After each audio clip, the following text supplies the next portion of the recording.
आपल्याला चालवत नाही, बोलवत नाही, मारुतीच्या मंदिरात भजन करीत नाही, पते चाळीतो. ब्रह्मचारी मारुतीला राणी दाखवतो, ही गुणाच. फक्त पोरच वाया गेली. आता या म्हाताऱ्या बायका सुद्धा दारात बसून आजकालच्या काय पुरी येतोय, ह्यांना काय लाज येतोय, आमच्या जमान्यात नव्हतं माय असो, आम्ही किती इज्जतीनं खाल्लो, किती कष्ट केलं, ह्यांना काय झळय, सगळं आयतं भेटलं होय ग माय. पण आता काय करती, आता मिसरी चुळती. तुझ्या मिसरीच्या वासानं गोठ्यातल्या म्हशीनं दूध द्यायचं बंद केलं, इतका भंगार वास त्या मिसरीचा.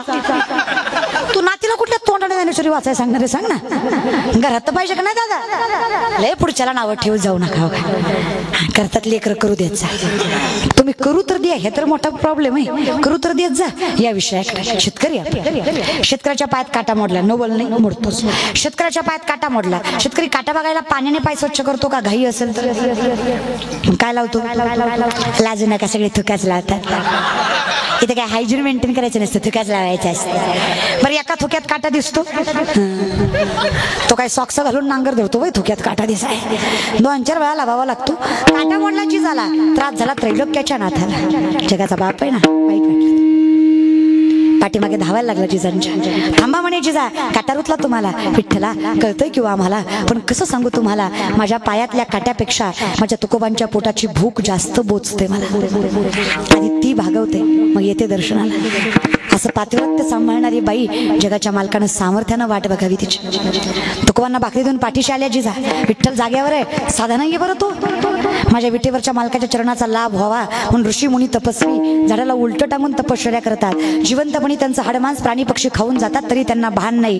एवढा त्याग करूनही माझा विटेवरचा मालक मिळत नाही. इतका अशक्य असणारा माझा परमात्मा हिच्या पाठीमागे येण्याची वाट बघतोय. महाराज पाठीमागे आल्या जिजा. त्या विठ्ठलानं तिचा पाय स्वतःच्या हातात घेतला. काय भाग्य असेल त्या मायमाऊलीच. काटा लावून थुका दिसतो का पाहिला, त्यांनाही एका थुक्यात दिसला नसावा, त्यांनी बी 2-4 वेळा लावला. सरपंचाला नाही, पण सरपंचिनीला लय झोंबलं. तुमची नाही माहिती मला, पंढरपूरची महाराज बरं का, तिला झोंबलं, तिला वाईट वाटलं. विश्वोत्पत्ती आधी येत, विश्वाची उत्पत्ती तुमची देवा. मुंगीच्या पायातल्या पैंजनातल्या घोंगराचा आवाज ऐकू येतो तुम्हाला. अर्धा तास झालं थुका लावताय, काटा दिसना वाईट तुम्हाला. बायकोन दादा राग आला तिला. तुम्हाला कळतं की तेवढं देवाला काटा बघायला थुका लावायची गरज आहे. का हो वागतं असं विठ्ठला? काय वाटतं रखमा तुम्हाला? काय बायको असेल, काय वाटतं रखमा तुम्हाला? काटा रुतवणारे हे आम्हीच आहे आणि काटा काढणारे हे आम्हीच आहे. तुकोबाच्या अर्धांगिनी आहेत त्या. तुळशीपत्र ठेवलं तुकोबानी संसारावर, कधी विचार केला नाही संसाराचा. माझ्या नामचिंतनापुढं सगळं काही त्यागलं, सर्वस्वी माझ्या चरणी अर्पण केलं. अहो काय ती बायको वाईट काळात नवऱ्याची ढाल भरून उभी राहिली. त्या तुकोबांचा संसार सामर्थ्याने सांभाळला, म्हणून तर तुकोबांचा परमार्थ लयापर्यंत पोहोचला. ज्यांच्यामुळे तुकोबांच्या परमार्थाला परिपूर्णता आली, ज्यांच्यामुळे तुकोबारांसारखं भक्त मला मिळाले, अशा बाईच्या पायाची धूळ माझ्या मुखाला लागावी म्हणून एवढा अट्टहास केला नाही तर काय गरज आहे सांग बरं मला? काय ताकद असतं आता भक्त करा विचार. जिजाऊचा काटा विठ्ठलानं काढला. बनसरळीकर, जिजाऊचा काटा विठ्ठलानं काढला. तुमचा आमचा काटा लोकांनीच काढला. आपलं गारणं काही देवापर्यंत. आपल्याला भावकीण लोकच पुरेशी, लय अवघड लोक असतात. जाऊ द्या, लोकच मग काय. नारदांनी मासोळी बघितली, बायको करायची इच्छा झाली. लक्षात आहे ना? ते आपण सासू सांगत होतो ना महाराज बरं का, तर ती सासू सांगता सांगता लेक मधीच आली महाराज बरं का. ते असं काय सांगायचं तुम्हाला, बायको करायची. नारद गेले देवाकडे, तेव्हा बायको, देव म्हणले कर ना मग तू दे. म्हणा मी कुठून देऊ आता, तुला 16,108 आहे, 2-4 दे मला. हे असं सासू लागली की असं म्हणतोय माणूस महाराज बरं का. हा साधी नाही ती सासू, तिचा नाद लागला की बेकार काम दादा. येडे अरे शाने शाने येडे झाले. काय सांगायचं तुम्हाला, आयुष्यभर भक्तीसूत्र सांगणारे नारद देवाकडे बायको मागतात, देव नाही म्हणत. आणि जे डोक्यात आहे ना तुमच्या 16,108 वगैरे, ते नीट लक्षात घेत जा. 16,100 पोरी कंसाच्या कारावासात आहेत. जिने भगवंताकडे याचना केली, तेव्हा पोरी येत आम्ही परपुरुषाच्या छायेत राहून आलो. कोण पवित्र समजणार आहे आम्हाला? आणि आमच्या पावित्र्याची पावती द्यायची तरी कशी जगाला? अरे बाईचं आयुष्य आहे, बाईनं जगता आलं तर स्वाभिमानाने जगावं, नाहीतर कलंकित आयुष्य जगण्यापेक्षा मरण पत्करावं. तिला बाई म्हणायचं, कशाला देवा जगायचं? अरे लोकांनी वाईट बोलावं, आम्ही त्यांना तोंडही द्यायची ताकद ठेवू नये, असं जगण्यापेक्षा मेलेलं बरं ना रे देवा. चूक नसताना की रे, चूक असती तर एखाद्या वेळेस माफी मागून सांगितलंही असतं जगाला, पण चूक नाहीये देवा. परमात्म्यानं सांगावं, तुमचं हरण त्याने केलं, चूक तुमची नाहीये. तुमची चूक नसताना तुम्ही कशाला देहांत प्रायश्चित्त देताय? चूक असेल तर प्रायश्चित्त करा ना, चूक नाहीये तर कशाला करताय? आणि चूक नसताना जर भक्तावर अन्याय होत असेल तर मी विठेवरचा मालक कसा, मी जगत व्यापक कसा, मी परमात्मा कसा? विचारलं तुम्हाला कोणी, कोण तुम्ही? ओरडून सांगा जगाला, भगवान श्रीकृष्णाच्या अर्धांगिनी आम्ही. प्रत्येक मुलीला स्वाभिमानानं जगता यावं म्हणून कृष्णानं स्वतःचं नाव लावण्याचा अधिकार दिला. कौतुक वाटतं मला माझ्या देवाचं आणि माझ्या धर्माचं. त्यातल्या एकाही मुलीला माझ्या कृष्णानं स्पर्शही केला नाही, तो परमात्मा आहे माझा. भोग भोगोनी ब्रह्मचारी, नवल केवडे केवडे नकळे, तुका मने नटधारी. लक्षात ठेवा, देव आहे तो. ही जी बायका बिका म्हणता ना, 8 बायका देवाकडे आल्या, देवानं केल्या. मग ती सत्यभामा असू द्या, ती रुक्मिणी असू द्या, आलेल्या बायका आहेत त्या देवाकडे. त्यांनी प्रेम केलं, त्यांनी भक्ती केली म्हणून देवानं स्वीकारलं. 16,106 घरं फिरले नारद. एकही जागा अशी नाही जिथं देव नाही, कारण एकही जागा अशी नाही जिथं देव नाही. सर्वा घटी राम भरला घनदाट, जिचे दिसे भूत तेथे मानी, जे भगवंता भक्ती योग निश्चित जाण माझा. आवडींचं वर्णन आहे, सगळीकडे परमात्मा. 16,107 घर जामवंतीचं, अस्वलांची कन्या, सगळ्यात देखणी योगेश्वर भगवान तिचा. नारदाची मनोमन इच्छा ही बी 8वी. देव तिच्या संग फुगडी खेळत होते मायावी रूपानं. शेवटचं घर पट्टराणीचं. पट्टराणी कोण? रुक्मिणी आई साहेब. तुळशीला पाणी घालत होत्या. नारदानं बघितलं, ही एकट्याच दिसते. नारदाच्या मनात लाडूच फुटलं. नारद म्हणले, आलतो फालतू नाही, पट्टराणीच आपली. नारद रामनच, रुक्मिणी रुक्मिणी माता म्हणले, रोज आई साहेब म्हणत होत, आज डायरेक्ट रुक्मिणीवर आले. पिसाळलं का काय? नारदा नाही, नारद राव म्हणायचं. तुमच्या नवऱ्यानं सांगितलंय, जिथं मी नाही तिचा नवरा तू. हिंदू धर्मात नवऱ्याला एकेरी बोलायचा धर्म. कसं बोलायचं? आदरानं. नारद राव म्हणा. रुक्मिणी मातेला कळलंय, ह्याला सासूची संगत झाली, ही बंगलय, आणि देवानं ही सुधरवाय पाठवले. सगळीच कामं मुख्यमंत्री करत नाही ना. आता बाकीचे 2 काय उगाच ठेवले महाराज साहेब, सॉरी उपमुख्यमंत्री महाराज. मग ते नारदाकडनं, ते नारदाचं काम आपल्या रुक्मिणी मातेकडे दिलं. रुक्मिणी माता आपल्या, खरंय नारद राव तुमचं. असं बी देवाचं प्रेम वाटून वाटून आपल्या वाटणीला लय कमी येतं. तुमचा आणि माझा राजा राणीचा संसार कसला भारी. आता कसं आहे ना, मी जर तुमच्या हाताला धरून या बाणसरवळ्यात गेले, हे काय म्हणतील लोक? कृष्णाची बायको रुक्मिणी नारदाच्या हाताला धरून आली, लोक चांगलं म्हणतील. आपण काय करू? मी विधिवत लग्न करू. मी देवाच्या नावाची माळ काढते आणि तुमच्या नावाची घालते. आता ह्या विधीची तयारी करेपर्यंत तुम्ही पुढच्या कुंडात जाऊन स्नान करून या. रुक्मिणी मातेनं गोड बोलून नारदाला अशा कुंडात पाठवलं जे पार्वती मातेनं शापित केलं होतं. महादेवाशिवाय जो कोणी यात आंघोळ करील त्याचं लिंग प्रवर्तन होईल. म्हणून म्हणलं मराठी शिकत जा. मराठी शाळेत होता ह्यो शब्द महाराज बरं का. ते मराठी व्याकरणामध्ये आहे, लिंग प्रवर्तन झालं. आता ज्याला कळलं नाही त्याला सांग. नारद पाण्यात गेले खरं, पण वर आले नाही. वर आले नाही, वर आली. उगाच्या उगा धोत्रातलं गेलं, लुगड्यात गुतलं. चांगलं भजन करीत होत, चांगले नारायण नारायण करीत होते. चिपळ्या गेल्यानं बांगड्या आल्या, नतनीन मुरणीन ठुशीन झुमका, शिंडी गेली कमरापर्यंत केस आले. चांगले दष्टपुष्ट होते, चवळीच्या शेंगासारखी नार निर्माण झाली. नारद की तो बही नारदी. नारदांची काय झाली? नारदी झाली. पाण्यातनं पुरुष नाही, पाण्यातनं स्त्री निघाली. त्या वनात कुंड निघालं. त्या वनात कोळ्याचा राजा, देवर राजा नावाचा राजा शिकारीसाठी आला होता. उगत दष्टपुष्ट काळा कुळकुळीत उग अर्धांड. तसल्या येड्याला तसल्या रानात तसली दिकणी स्त्री दिसली. आधीच ही येड हिला बघून अजून येड झालं. धरलं तिच्या हाताला, चले. नारदी म्हणल्या, तुला माहित नाही मी कोण आहे? गपे. नारदी म्हणल्या, येड्या मी आताच बदलले. गपे. लय बायको करायची हौस होती. ह्यांनाच वडीत वडीत नेलं, ह्यांच्या संगच लगीन केलं. वर्षाला एक, वर्षाला एक, वर्षाला एक, वर्षाला एक. वर्धापन दिनाचं कीर्तन नाही, लेकरं झाली थोडी थोडकी नाही. नाथ बाबा सांगतात मुद लागले नारदाला 60 पोर झाली त्याला, लागले नारदाला 60 पोर झाली त्याला, मुद लागले नारदाला 60 पोर झाली त्याला, मुद लागले नारदाला 60 पोर झाली त्याला. पाठी ढालग झाले मोठे असं भूत पाठीमागे लागलं 60 पोर. कुणाला? नारदीला. व क्रम चुकवू नका. नारदाला कशी? नारदीला. नारदाची आधी काय झाली?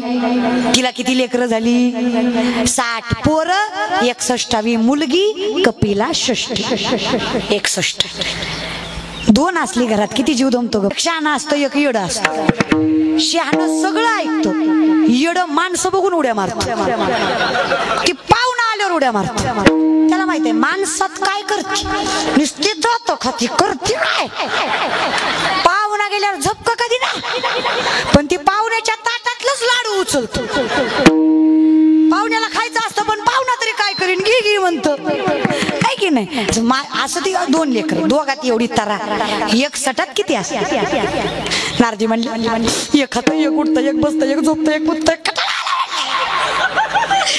असली जनावर सांभाळण्यापेक्षा मेलेला बरं. रातचं उठली, कुंडात उडी मारली, जीव दिला, मिली नाही, जाग्यावर आली, शिंडी शिंडी, पुन्हा धोत्रातून लुगड्या, पुन्हा लुगड्यातून धोत्रा. नारद म्हणले सुटलो काय गे. पुन्हा काहीतरी व्हायच्या आधी पटविण्या पाण्याच्या बाहेर आले, गळ्यात येणं, हातात चिपळ्या. नारायण नारायण नारायण म्हणले हे लय बरं. रुक्मिणी आईसाहेब दारातच हार घेऊन उभा होत्या. नारदराव 5 मिनिटाचं सुख आहे ना गे. कशाचा नारदराव? रावच राहिला नव्हता नारद. आईसाहेब आईसाहेब आईसाहेबच बरं आहे. पण मी काय म्हणतो, चुकलं होतं तर तोंडानं सांगायचं. लय चुकलं होतं 2-4 हाणायच्या. काय ती लेकरं, काय ती नवरा, एकसाठी मला बाळात काय त्या कळा. लय सोचलं ग. आता जिंदगीत बाईकडे बघणार नाही. लय सोचलं.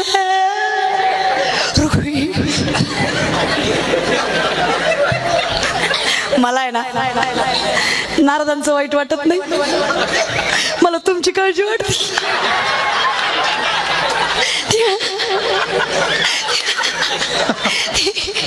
त्या बिचाऱ्यांचं एवढं एकदा चुकलं होतं तर एवढं भोगलं. तुमचं अख्खं आयुष्य कचकच कांद्यात गेलंय. अरे पुरीचा डीपी दिसला तरी झुम करू करू झुम करू करू झुम करू करू बघता रे तुम्ही. कसं व्हायचं तुमचं. लय काळजी वाटते दादा, लय काळजी वाटते. नारद म्हणले आता नाही. रुक्मिणी माता म्हणल्या तुमचा रोग सांगून बरा होणार यातला नव्हता. तुम्हाला 440चा व्होल्टेज नाही, 1000 व्होल्टेजच द्यावा लागत होता. महाराज नारदांत एकदा चुकलं तर वासनेनं एवढं वाटोळ केलं. तुम्ही मला सांगा, आपण काही वासना विरहित माणसं आहेत का? एखादी सुंदर स्त्री दिसावी तर आमचं मन जातं. अरे मन फक्त तुझं पाहता दृष्टीनं फिरे, दुसरीकडे नाहीच केलं पाहिजे. तर सासू मारली म्हणायचं, तर वासना विरहित आहे. कारण देवा इतकं देखणं कोण आहे सांग ना. देवाच्या ऐवजी मन जायला देवा इतकं देखणं कोण आहे. बाह्य आणि अंतर्मन दोन्ही देवा इतकं सुंदर कोणाचं. शंकराचार्य सांगतात बघा, अधरम मैथुरम वैतनम मैथुरम नयनम मैथुरम हसितम मैथुरम हृदयम मधुरम गमनम मैथुरम मधुराधिपति रखिलम मैथुरम अधरम मैथुरम वैतनम मैथुरम नयनम मैथुरम हसितम मधुरम. तुझं तुझं चालणं बोलणं दिसणं रुसणं हसणं पळणं सगळं गोड आहे. विचार केला जो दिसायला एवढा गोड आहे त्याचं हृदय किती गोड असेल. मग सहज विचार आला ज्याचं हृदय एवढं गोड असेल त्याचं सांभाळणं किती गोड असेल. काय सांभाळत असेल तो. आणि जर तो एवढा सांभाळतोय तर ह्या सासूची गरज नाहीच. कोण तुझ्यासारखा देखणार सर्वस्वी करारविंदे पैताचविंदम मुखारविंदेन विनिवेशयन्तं वटस्य पत्रस्य खूप कर्कश आवाज वटस्य पत्रस्य पुटेशयानं शयानं बालं मुकुन्दं मनसा स्मरामि श्रीकृष्ण गोविन्द हरे मुरारी हे नाथ नारायण वासुदेव बोला. कृष्ण गोविंद हरे मुरारी हे नाथ नारायण वासुदेव. हे नाथ नारायण वासुदेव. हे नाथ नारायण वासुदेव. हे नाथ नारायण वासुदेव. हे नाथ नारायण वासुदेव. श्री कृष्ण गोविंद हरे हे नाथ नारायण वासुदेव. कृष्ण गोविंद हरे मुरारी हे नाथ नारायण वासुदेव. हे नाथ नारायण वासुदेव. तुझ्यासारखं देखणंच कुणी नाहीये देवा. मनातून स्मरता आलं पाहिजे. कशाला दुसरीकडे नजर जावी नाहीच विठ्ठल. तुझ्या चरणी हरिणे माझे हरिले भाणवित्त पाहिला पाहिला नंदाचा नंदन तिने विधिले. हा अखंडितपणे तुझं व्हायची ताकद तुझ्या चिंतनात आहे तुझ्या दिसण्यात आहे. आणि खरंच म्हणते दादा किती परमार्थ कला ज्याला नजर पवित्र करता आली नाही तो काहीच करू शकत नाही. समदृष्टी घेता समान श्री हरी श्रीमदमावरी हरीचा समान नजर हवी तर योग्य कुठल्या कुळात जन्माला शाहिस्तखानाच्या लाल महालाच्या हल्ल्यात शाहिस्तखानाच्या बहिणीची पोरगी भीतीने कुठेतरी लपली. शाहिस्तखानाची बायको पळत पळत आली.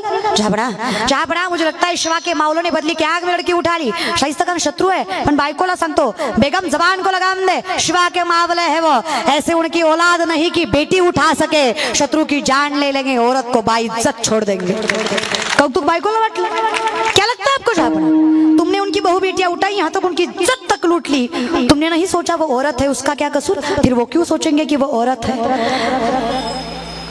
शाइस्ता खान सांगतो शिवा बदला जरूर लेगा.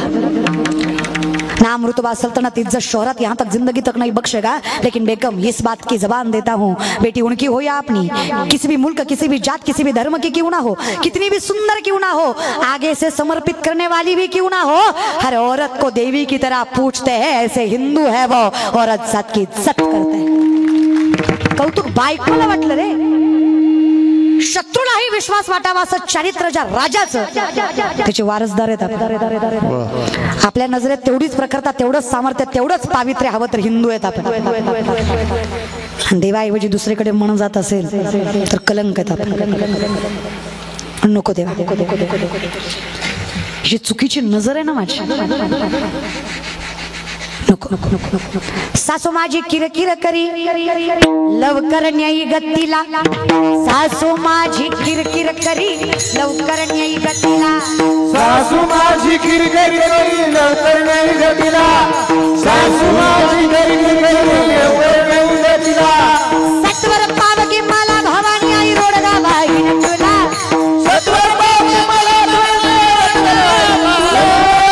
रोडगा बाईन तुला भवानी आई रोडगा बाईन तुला. रोडगा बाईन तुला भवानी आई रोडगा बाईन तुला. रोडगा बाईन तुला भवानी आई रोडगा बाईन तुला. रोडगा बाईन तुला भवानी आई रोडगा बाईन तुला. बाईन तुला. आता कोण राहिलं माय सास सासरे तर मारले. आता सगळ्यात जाऊ माझी जाच करी बोडकी करगतीला.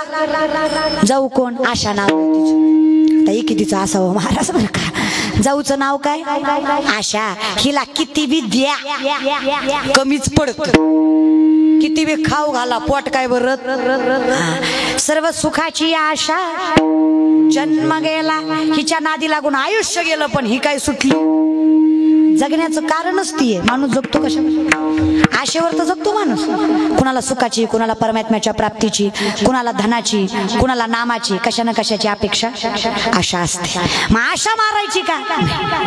आशेचा नवरा मारायचा. कोण मारायचा? बुडकी करायची म्हणजे नवरा मारायचा. म्हणजे आशा नाही मारायची, संसारातली आशा मारायची. कुठली मारायची? हाय, ही एकदा बुडकी झाली, अजून कोण राहिलं? नंदाचं कार्ट किरकिर करत खरूज येऊ देत त्याला. ही जरा दोघी सामानच आहेत. इच्छा, नंदेचं नाव काय? इच्छा. इच्छेला झालेलं कार्ट मोह. सगळ्यात जास्त मोह असतो तो देहाचा. मोह कशाचा असतो? शरीराचा. जेव्हा त्याला खरूज होईल, खरूज हा संसर्गजन्य रोग आहे. खरूज होणं म्हणजे शरीर नासणं, है की नाही? Fungal infection. शरीर नासल्यावर कळल हे खरं. नाशिवंत देह जाणार सकळ, आयुष्य खातो काळ, तेव्हा सावध होईल. मला माहित आहे देह जाईल जाईल त्याशी काळोबा खाईल. जन्माले बाळ त्याची वाट पाहे काळ. हे जाणारच आहे दादा, हे माहित आहे मला. हा मोह मला नको. मग हे एकदा शरीराला खरूज झाली की आम्हाला कळल हे नास काय. मग आम्ही याच्या ऐवजी परमात्म्यावर प्रेम करायला. नंदाचं कार्ट किरकिर करत खरूज येऊ दे. आता सगळ्यात मोठा ज्याच्यामुळं वाटुळ झालं. कुणामुळं झालं? मिस कॉल वाल्यामुळं. त्याच्यामुळं वाटुळ झालं. लय गोड बोलायचा. पार 8 दिवस व्हॅलेंटाईन डेचा वीक साजरा केला. चॉकलेट पासून, टेडी पासून, प्रॉमिस पासून सगळं सगळं सगळं लग्नाच्या आधी. लगीन झालं, कशाचा व्हॅलेंटाईन आणि कशाचा काय? काळापुरतं काम आहे दादा. आणि खरं सांगू का, जे आपलंय ते आपण स्वीकारावं.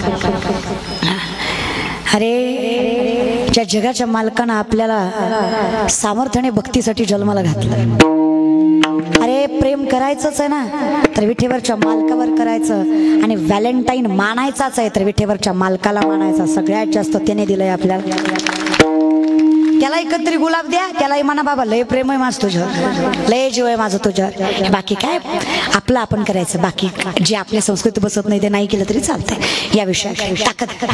मग काय सगळ्यात मोठा माझ्या नवऱ्याचं नाव आहे अहंकार. काय नाव आहे माझ्या नवऱ्याचं? अहंकार. अहंकाराचा वारा सारखा माझ्या सोहेजीन माझी गाठच बांधलेली. आणि सगळ्यात जास्त अहंकार येतो तो ज्ञानाला. ज्ञानी म्हणलं की अहंकार आलाच. त्याला त्याची सांगडच आहे ती. आणि कसं आहे ना दादा, ज्ञान हे व्यक्तीशी संलग्न नाहीये. ज्ञान हे आत्म्याशी संलग्न आहे. न्यायशास्त्र सांगतं आत्मा निर्गुण निराकार आहे, तो मरत नाही. आत्म्याचं स्वरूप ज्ञान आहे. ज्ञानही कुठे जात मोठ की देहाकृती उमटे, निज ज्ञानाची पहाट फुटे, सूर्या पुढे प्रगटे प्रकाश जैसा. याचं मूर्तिमंत उदाहरण आहे. उपजता ज्ञानी हे वर्म जाणोनी आले लोटांगणी चांग देव. उपजत ज्ञान असतं माणसाकडे. म्हणून माणसानं लहानपणापासूनच हुशार येते ज्ञानी. अगदी ज्ञान असला की अहंकार येतोच. अहंकाराला की देव सापडत. बलिप्रतिपदा माहित आहे? बलिप्रतिपदा म्हणल्या देवा आज पाडवाय, आज मी आधी वावळणार मग भक्तांना वावळेल. तेच आज माझा अधिकार. सुंदर दिसत होत्या. पांडुरंग परमात्म्याने सांगावं रखमा किती गोड दिसतस ग, आज किती छान दिसायला लागली ग. रुक्मिणी मातेला अहंकार झाला. आता तुमच्यासारख्या साध्या माणसानं आपल्यासारख्या साध्या माणसाचं कौतुक केलं तरी आपल्याला अहंकार येतो. नुसतं कीर्तन झाल्यावर कोणी म्हणावं ताई छान कीर्तन केलं, ताई मांडपावरच. आता अक्कल ताईला पाहिजे. ज्यानं कीर्तन चांगलं केलं ही म्हणला त्यानं कीर्तनच पहिल्यांदा ऐकलं. त्याचं कुठं मनावर घेते तू महाराज बरं का. त्याच्या लई नादी लागत जाऊ नको. ती काटा काढाय बसलोय आपलं महाराज. त्याच्यामुळं साध्या माणसानं कौतुक केलं तरी अहंकार येतो. कौतुक देवानं केलंय, अहंकार आल्याशिवाय राहणार आहे का? कौतुक केलंय कुणी? जगाच्या मालकानं केलंय. रखमाई मातेला अहंकार आला. मनातल्या मनात रखमाई म्हणल्या मग दिसते सुंदर, नशीब आहे तुमचं तुम्हाला भेटले. लय असतील पण आपल्यासारखे नाही. देवाला म्हणत सांगता तुम्हा कळू येते. देव म्हणला तू आता ये वावाळाय तुला दाखवतो. रुक्मिणी माता ववाळा गाभाऱ्यात गेल्या पण देव काही सापडला लाजली गे माया तकवणा भो वाडू आता कवणा भो वाडू जिकडे पावे तिकडे जिकडे पावे तिकडे चतुर्भुज भो पाडू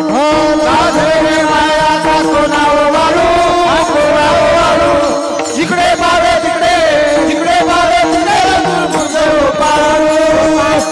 लाजले बाई आता काय झालं माय लाजायला जिकडे बघन तिकडे माझाच नवरा यातला माझा कुठला मी तुला तोंड घेऊन म्हणलो होतो माझ्यासारखी हुडकून सापडायची नाही आता देवच हुडकना बस बोंबलत तिकडे नामदेवराय आले नामदेवराय म्हणले आई काळजी करू नका कोपऱ्यातलं गबाळा आपलं जावान वाबाळा रुक्मिणी माता म्हणले मी बायको असून मला देव सापडे ना तुमच्यावर कसा विश्वास ठेवावा नामदेवराय सांगता वैजयंती मालकला श्री वत्सलांचन विष्णुदास नामायाणे दाविली खून विष्णुदास नामायाणे दाविली खून वैजयंती मालकला श्री वत्सलांचन विष्णुदास नामायाणे दाविली खून विष्णुदास नामायाणे दाविली खून ब्रह्म ऋषींनी मारलेली लात भगवंताच्या डाव्या हृदयावर त्या चरण कमलामुळे देव ओळखू यावा नवे नवे अंकाराचा वारा न लागो नामदेवराय म्हणले जर विष्णुदास दासत्वाच्या पद्धतीने राहिला ना देव भेटल्याशिवाय राहत नाही पण जिथं नवऱ्याचा पराकोप झाला ना तिथे देव सापडत मग ह्याला सोडायचा बिडायचा नाही गावाला पाठवायचा बिटवायचा नाही ह्याचा डायरेक्ट 2 तुकडे करून आहुती द्यायची आहुती म्हणजे यज्ञात दिली जाते ती दादला मारून आहुती देईन मोकळी कर ग मला एकदाची मोकळी कर बाई मला मी एकदा मोकळी झाली की तू काय सोडणार आहे का मला तू सांभाळते की ग जुनं भजन आहे बघा लेकरांची सेवा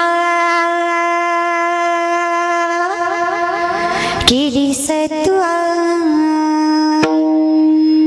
लेकरांची सेवा केली सतुआई कस पांग फेडू कस तुझ्या उपकारा जगी तोड नाही ओवाळीन जीव माझा सावळी विठाई विठ्ठला